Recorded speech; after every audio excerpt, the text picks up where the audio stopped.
Daktari wa tiba ya binadamu, pia ni daktari wa michezo kwa muda mrefu.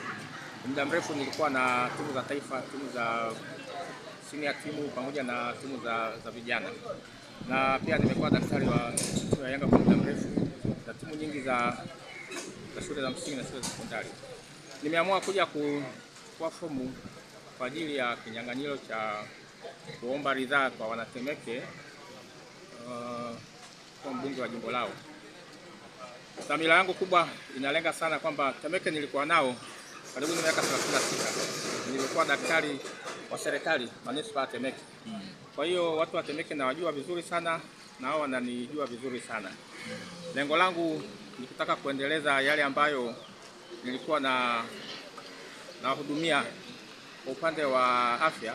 Nataka niingie kwenye upande wa siasa ili niweze kukabiliana na yale ambayo najua ni ya msingi kwa ajili ya maendeleo ya wananchi.